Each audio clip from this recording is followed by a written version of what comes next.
Il primo passo è stato compiuto. Ieri sera l'Acragas ha eletto il nuovo presidente al posto del dimissionario Giovanni Castronovo. Il numero uno della società di Via Petrarca è l'imprenditore, nonché patron della Fiera Mediterranea Expo, Silvio Alessi.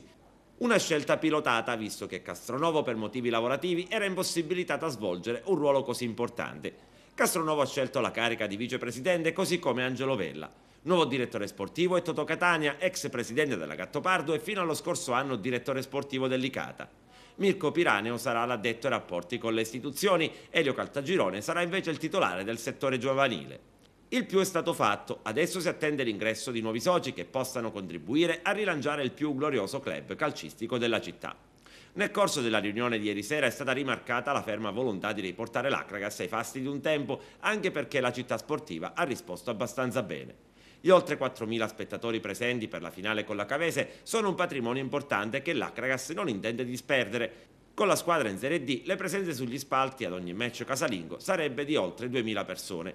La dirigenza si attende anche l'intervento del sindaco Marco Zambuto, soprattutto per lo stadio Seneto, ridotto proprio male.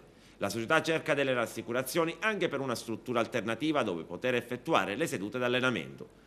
Il 3 luglio una delegazione del club si recherà a Roma per presentare la domanda di ripescaggio in quarta serie. L'Acragas è convinto di avere tutte le carte in regola per disputare l'anno 21 la Serie D.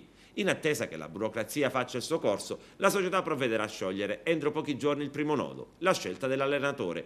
Visto che il rapporto con Enzo Montalbano è stato chiuso, i primi nomi che in città circolano, oltre a quello di Renato Maggio, sono quelli di Piero Infantino e Tommaso Napoli. Tutti tecnici che possono tornare utili nel caso si dovesse disputare la Serie D o malauguratamente l'eccellenza nuovamente.